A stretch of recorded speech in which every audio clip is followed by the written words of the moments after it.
Bienvenidos a Doctrina Católica Tradicional y gracias por escuchar. No olvide darle like al video para que esta plataforma lo pueda recomendar a más personas. Comenzamos con nuestras oraciones. Pater noster, qui es in celis, sanctificetur nomen tuum, adveniat regnum tuum, fiat voluntas tua, sicut in cielo et in terra. Panem nostrum quotidianum da nobis hodie, et dimitti nobis debita nostra, sicut et nos dimittimus debitoribus nostris, et ne nos inducas in tentationem, sed libera nos a malo. Amén. Ave Maria, gratia plena, Dominus tecum, benedicta tu in mulieribus, et benedictus fructus ventris tui, Iesus. Sancta Maria, Mater Dei, ora pro nobis peccatoribus, nunc et in hora mortis nostrae. Amén. Sancte Micaeli Arcangele, defende-nos in praelio. Contra nequitiam et insidias diaboli, esto presidium. Imperet illi Deus, supplices deprecamur. Tuque, princeps militia celestis, Satanam aliosque spiritus malignos, qui ad perditionem animarum pervagantur in mundo. Divina virtute in infernum detrude. Amén. Cor Iesus sacratitium, miserere nobis. Cor Iesus sacratitium, miserere nobis. Cor Iesus sacratitium, miserere nobis. La misa tradicional, un tesoro redescubierto, por Aldo María Valle. Veamos. La misa tradicional, el tesoro redescubierto. Roma, 28 de octubre, año 2022. Quisiera hablarles de la misa antigua, aunque tal vez sería mejor llamarla la misa de siempre, como un tesoro redescubierto, una perla preciosa, un tesoro invaluable, escondido durante mucho tiempo de generaciones de católicos, incluido yo mismo, pero finalmente redescubierto por la gracia divina y el compromiso de muchos valientes creyentes. Creíamos, porque así nos lo dijeron, que la misa nueva era solo una traducción de la antigua para hacerla comprensible. Descubrimos que la misa de San Pío V, la misa de todos los papas hasta el Papa Pablo VI, no necesitaba traducción alguna, porque con sus gestos, sus signos, sus textos sublimes, sus silencios, iba directo al corazón. No había necesidad de explicarla, como la zarza ardiente, como las lenguas de fuego sobre los apóstoles en Pentecostés. Es un signo claro del misterio que nos habla. Misterio de luz y redención. También descubrimos que la misa nueva, la misa de Pablo VI, tiene poco que decir, aunque lo diga en lengua vernácula, porque no es una cuestión de palabras, sino de fe. Para muchos de nosotros fue un descubrimiento doloroso y nos preguntamos por qué nadie nunca y durante tanto tiempo nos habló de este tesoro escondido. La misa Vetus Ordo fue llamada forma extraordinaria, con la intención de resaltar su marginalidad. Sin embargo, la fórmula paradójicamente es adecuada, porque esta misa es realmente extraordinaria, no solo en la forma, sino también en el fondo. En su fidelidad a la doctrina y a la liturgia, es extraordinariamente bella, rica en significado, incluso conmovedora, mientras que la otra es tan ordinaria como puede ser algo de uso común a lo que no le damos demasiada importancia, ni le atribuimos gran valor. Este tesoro escondido, oculto a la mayoría, lo encontramos hoy confinado en iglesias casi desconocidas y a veces guardado en secreto, como si asistir a tal rito fuese peligroso, como si casi nos debiera dar vergüenza. Sin embargo, a pesar del estigma religioso y social que pesa sobre la misa de nuestros padres, de nuestros ancestros, desde hace 50 años, cada vez son más las personas que se acercan a ella y dicen que una vez redescubierta, es un tesoro que no quieren dejar nunca más. Lo dicen con el asombro incrédulo de los pequeños, no con la prospopeya de, entre comillas, los expertos. Y sacan de ella serenidad, alegría, un sentido de plenitud, un auténtico crecimiento de la fe. Todo lo contrario, lo digo con mucho pesar, de la misa nueva, de la que a menudo se sale triste y azorado, conturbado y apresurado. En la misa Vetus Ordo, la misa de siempre, todo es sagrado, todo habla de Dios, todo se vuelve a Dios y vuelve poderosamente de Dios. Todo es extraordinario, porque el sacrificio eucarístico no es ni puede ser algo ordinario, porque se entra en una dimensión diferente, más alta, más solemne, porque se entra en un espacio y un tiempo que no es ni puede ser de un día entre semana, de un día cotidiano. Porque ante el sacrificio eucarístico es espontáneo arrodillarse y dejar de hablar al misterio mismo. Dejar hablar a Dios. Queda excluido todo protagonismo humano. Protagonismo que es más bien característico de la misa nueva, destinada a celebrar al hombre, no a dar gloria a Dios.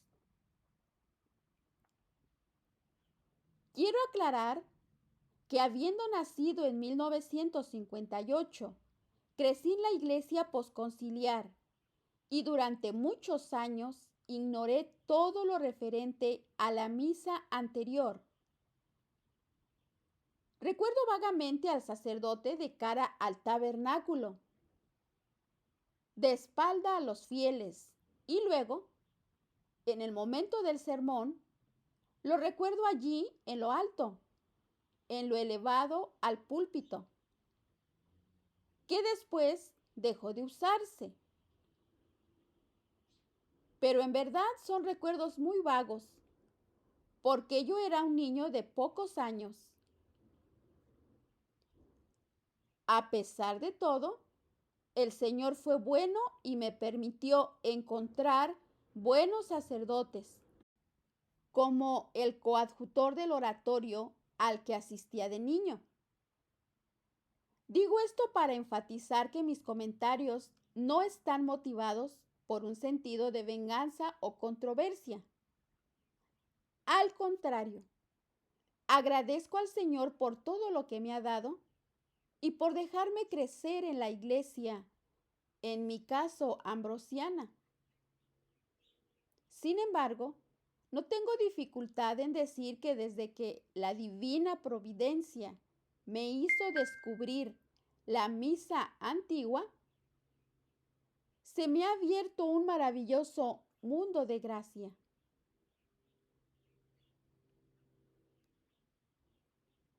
Por caminos misteriosos e impredecibles, la providencia, tal como me sucedió a mí, llevó a otras personas a conocer la misa de siempre. Les presento a un amigo, a un sacerdote, y he aquí que el milagro del redescubrimiento. Se trata de personas de todas las edades y condiciones sociales, diferentes niveles de educación, diferentes orígenes. Hay hombres y mujeres, personas que han crecido en la fe y otras que se han convertido precisamente por el descubrimiento de este tesoro escondido, la misa de siempre. Porque aquí está la verdadera acogida, no la de aquellos que hacen de la acogida una ideología. Para aquellos que argumentan que Dios se puede encontrar en todas partes y por lo tanto, después de todo, la liturgia no es tan importante. Los conversos tienen las respuestas más efectivas. Se podrían ofrecer muchas citas. Por ejemplo, Newman o Chesterton. Pero aquí me gustaría recordar la frase de un converso menos conocido, Thomas Howard, quien escribió lo siguiente: es en el mundo físico donde nos encontramos con lo intangible. Creo que aquí el escritor estadounidense capta el significado de 2000 años de liturgia. Precisamente lo que no entienden o no quieren entender los innovadores es que, por su descuido de la liturgia, caen fácilmente en un espiritualismo que no tiene nada de cristiano, ni en particular de católico. Antes de la conversión, Howard explica: yo creía que la verdad cristiana debía guardarse de manera incorpórea. Era para mi corazón, no para mis ojos. Pero somos cuerpo y alma. Como dice el adagio popular italiano, los espiritualistas, despreciando la materia y la corporeidad, no quieren un hombre más puro, más cercano a Dios porque estaría casi desencarnado. Quieren inventar un, entre comillas, hombre interior a su imagen y semejanza. Entre los muchos testimonios que he recibido sobre el descubrimiento de la misa de siempre, numerosos son de jóvenes. Dicen que el descubrimiento de este tesoro escondido se produjo unas veces en virtud de una llamada indistinta, otras veces por una sensación de insatisfacción e insuficiencia. Llega un día en que uno entra en una iglesia y se encuentra con la sorpresa, un rito desconocido y aparentemente incomprensible, pero que es precisamente la respuesta que uno estaba buscando. Algo que da alivio y guía espiritual. algo que te hace creer en la fe. Como me dijo una vez una joven, incluso aquellos que normalmente luchan por concentrarse y rezar en la misa, cuando descubren la misa antigua, quedan atrapados en lo sagrado y el tiempo deja de existir. Solo hay adoración, oración, acción de gracias. Y no hay ninguna necesidad de que alguien te explique lo que está pasando. Incluso los detalles aparentemente externos importan. Las vestimentas litúrgicas. Nada de sacerdotes o diáconos en zapatillas. Los cánticos cuidadosamente elaborados, tan diferentes de la música cotidiana. Las mujeres con velo. Los fieles de rodilla. Me sentí feliz, me dijo esa joven. Los cánticos, aunque no entendía su significado, se elevaban con tanta gracia hacia el cielo que estaba segura de que mis oraciones subían con ellos. Y el sermón, aunque me llegó como una bofetada, me dio un gran alivio.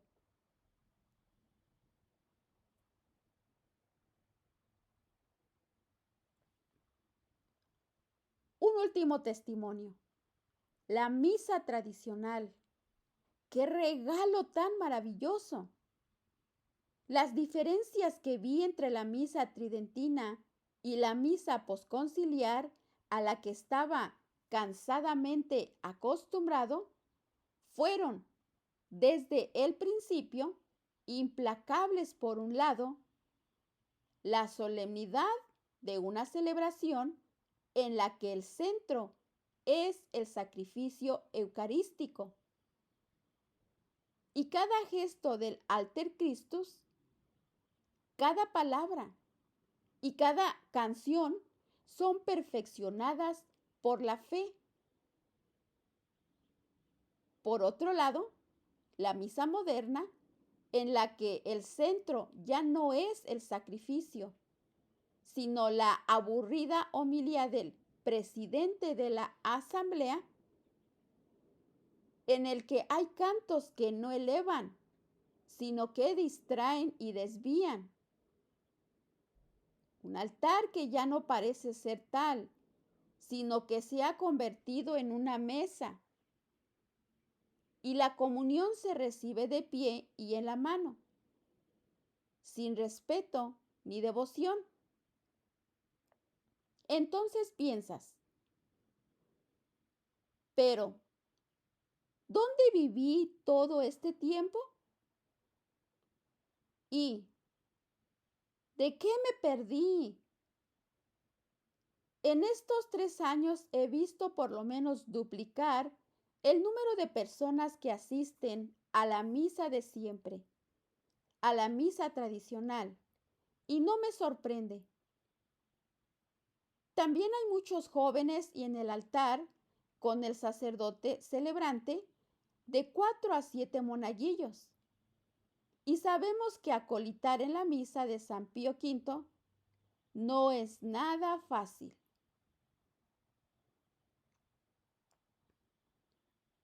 Con testimonios como estos podría seguir y seguir hablando.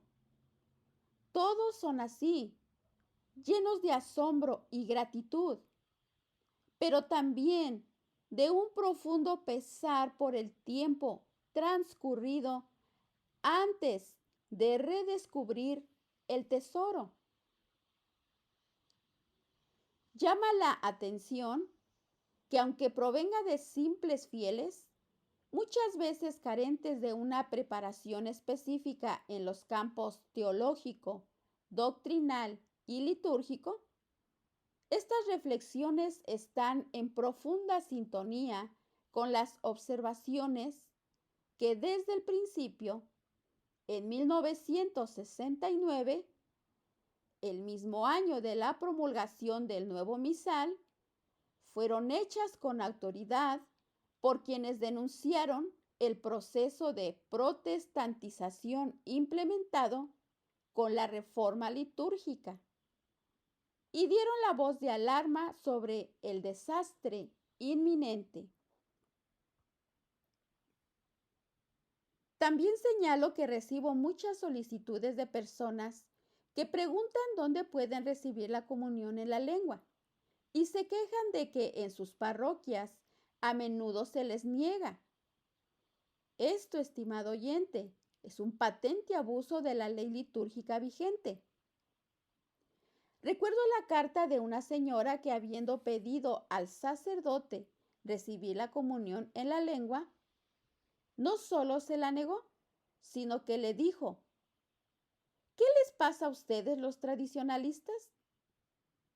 ¿Por qué están tan obsesionados? Palabras que hablan por sí solas y que explican muchas cosas, sobre todo en lo que se refiere a la formación que reciben los sacerdotes. Ahora la pregunta es esta: ¿por qué golpear, marginar y tratar de eliminar la misa de siempre? Si a pesar de ser tan perseguida, sigue dando tan bellos y copiosos frutos de fe. ¿Por qué esta misa nos fue arrebatada por la autoridad? Las respuestas pueden ser muchas. Me viene a la mente, en primer lugar, lo que el demonio Escrutopo le escribe a su sobrino Orugario.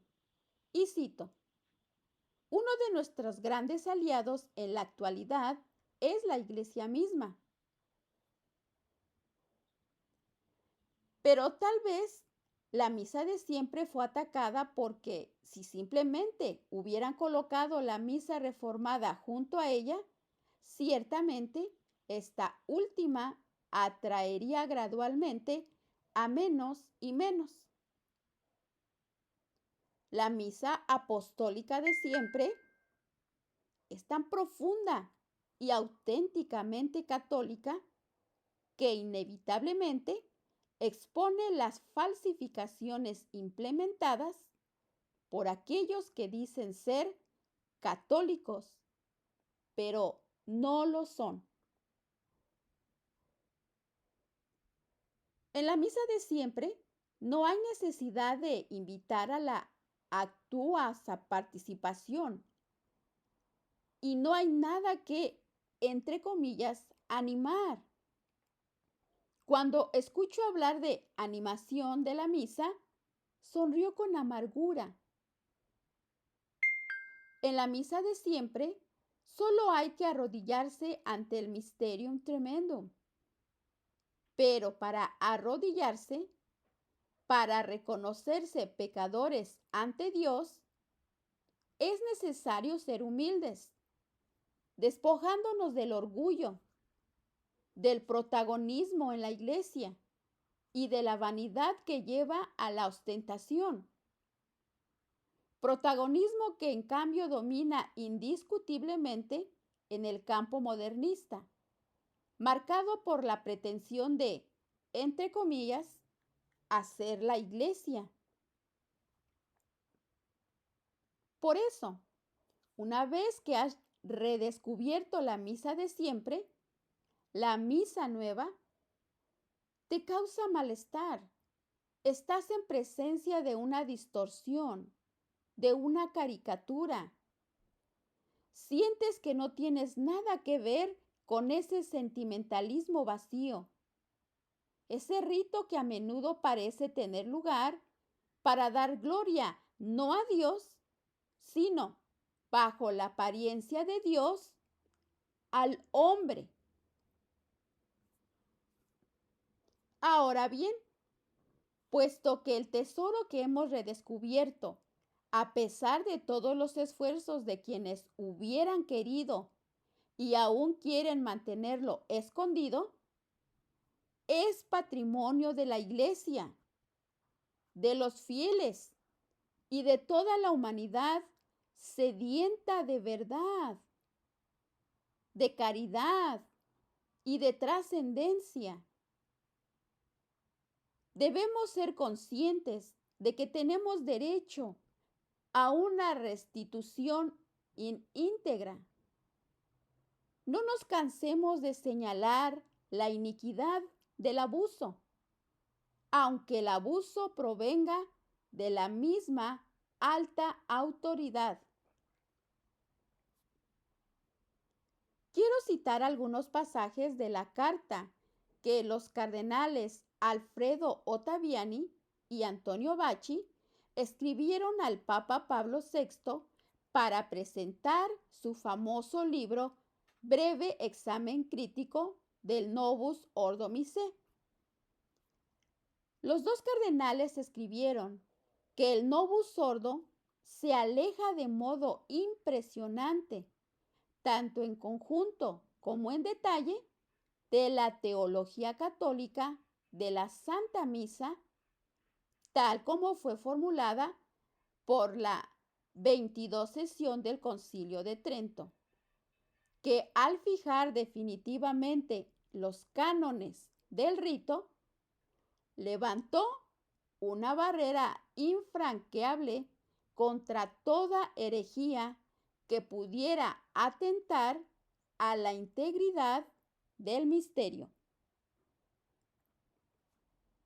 Después precisaron lo siguiente: las razones pastorales atribuidas para justificar una ruptura tan grave, aunque pudieran tener valor ante las razones doctrinales, no parecen suficientes.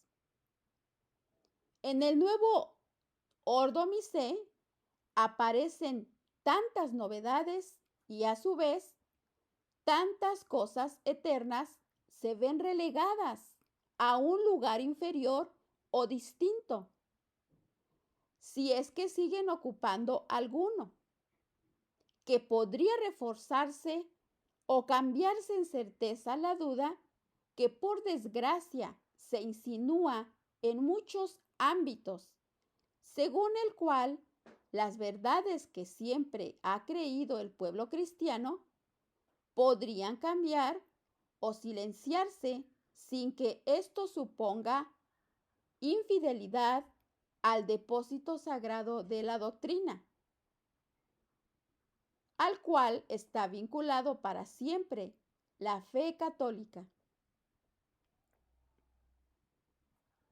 Las recientes reformas, prosiguieron los dos cardenales, han demostrado suficientemente que los nuevos cambios en la liturgia no podrán realizarse sin desembocar en un completo desconcierto de los fieles, que ya manifiestan que les resultan insoportables y que disminuyen incontestablemente su fe.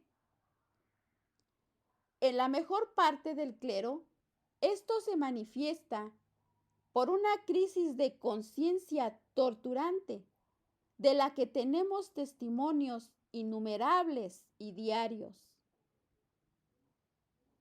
Por último, un énfasis que nos atrae y atrae de cerca: los súbditos, para cuyo bien se hace la ley.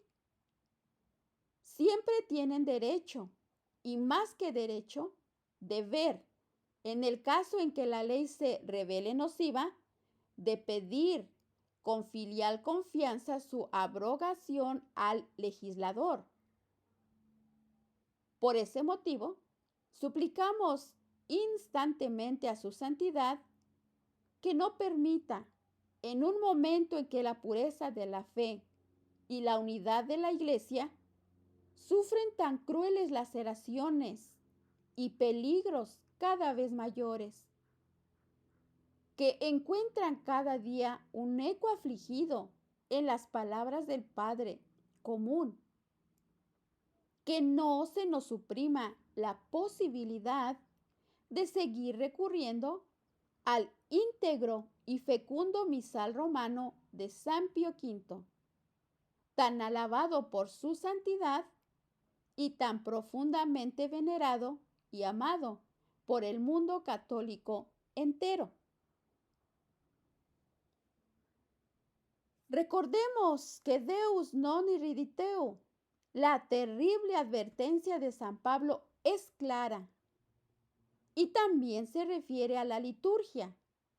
A los que todavía afirman, entre comillas, que no se puede entender el latín, les respondo que hay muchas ayudas. Y en todo caso, la idea de que hay que ir a misa para entender es fruto de un racionalismo que, una vez penetrado en la iglesia, impide ser transportado al misterio eucarístico y dar gloria al Padre. El autor italiano Giovannino Guareschi, célebre por su personaje Don Camilo, escribió páginas inolvidables en defensa de la misa tradicional y lo hizo con mordaz humor contra los innovadores, aquellos que, como decía el cardenal Ottaviani, están enfermos de comezón por el cambio. El latín, escribió Guareschi, entre otras cosas, lo siguiente: es una lengua preciosa, esencial. Será abandonada no porque sea inadecuada a las nuevas exigencias del progreso, sino porque los hombres nuevos ya no serán adecuados a ella. Cuando la era de los demagogos, de los charlatanes, comience, un idioma como el latín ya no servirá más. Y cualquier patán podrá impunemente hacer un discurso público y hablar de tal manera que no sea expulsado de la plataforma. Y el secreto consistirá en que él, aprovechando una fraseología tosca, esquiva y con un sonido agradable, podrá hablar durante una hora sin decir nada, lo cual es imposible con el latín. En la misma línea, el cardenal Ottaviani explicó que el latín, por su estructura, por su intacta y genuina capacidad de síntesis, por su fijeza, es decir, por su continuidad incorrupta, por su valor expresivo, es el más adecuado para preservar el sentido genuino de cualquier doctrina, ya que desconoce el fenómeno de la continua transformación de las lenguas vernáculas por el paso de los siglos. Agregaría que el latín es el sello de la tradición y universalidad de la Iglesia, mientras que con la lengua vernácula se ha abierto el camino a los abusos y particularismos de quienes consideran a la Iglesia como un organismo humano, siempre necesitado de adaptación. Todos aquellos que continúan tomando partido contra el antiguo Ordo Missae e inventado formas cada vez más viciosas de combatirlo, deberían hacerse una simple pregunta: ¿por qué, a pesar de todo, no ha desaparecido? ¿Por qué hay sacerdotes y fieles que se mantienen apegados a él y lo defienden enérgicamente?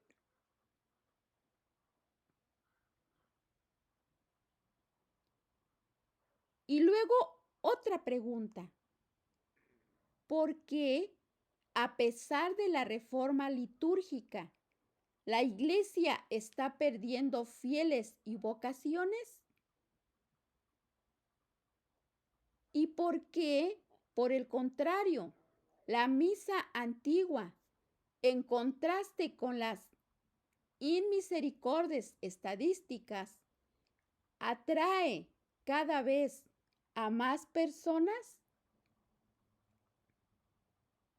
Desgraciadamente, son cuestiones que no son tomadas en consideración por quienes tienen una visión ideológica de la realidad y también de la Iglesia. Estas son mis pobres reflexiones como católico posconciliar, que por la gracia de Dios he redescubierto el gran tesoro escondido. Por este regalo, deo gracias. Y para los modernistas, nuestra oración por ellos. Señor, perdónalos porque no saben lo que hacen. Si lo saben, perdónalos de todos modos. Y haz que dejen de estorbarnos.